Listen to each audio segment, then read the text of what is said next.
C'est près de la moitié du gouvernement français qui était présent à Strasbourg aujourd'hui.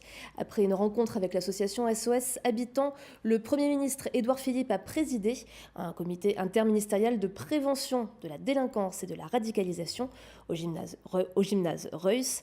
Étaient présents notamment Nicole Belloubet, ministre de la Justice, Jean-Michel Blanquer, ministre de l'Éducation, ou encore Marlène Schiappa à l'égalité. Ils ont dressé un premier bilan du plan national de prévention lancé il y a un an et annoncé une nouvelle stratégie avec pour priorité la prévention à l'école. On écoute Édouard Philippe.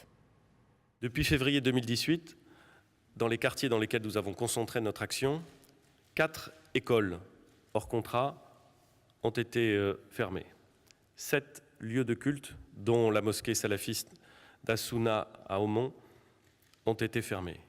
8 établissements culturels ou associatifs ont été fermés. 89 débits de boissons ont été fermés. Dans chaque académie, des unités laïcité ont été effectivement mises en place. Ce sont 350 professionnels formés, disponibles pour soutenir les enseignants à chaque fois qu'ils sont confrontés à des atteintes aux valeurs républicaines. Plus d'1 millier de situations ont été signalées et traitées, le plus souvent avec l'appui de ces équipes. La stratégie de prévention de la délinquance 2013-2017 se concentrait sur le public des 12-25 ans.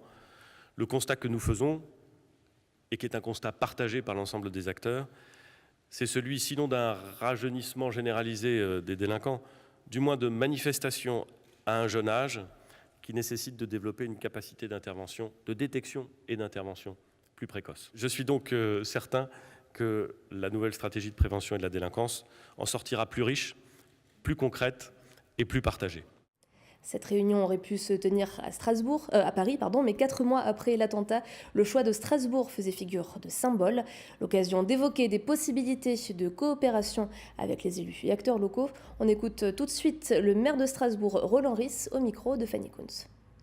Le risque zéro n'existe pas, on le sait bien, mais réduire les risques, associer les citoyens aux professionnels qui luttent contre la délinquance et la radicalité me paraît très important. Le Premier ministre, avec ses ministres, ont fixé des pistes, des orientations qu'il faut maintenant concrétiser au niveau des territoires.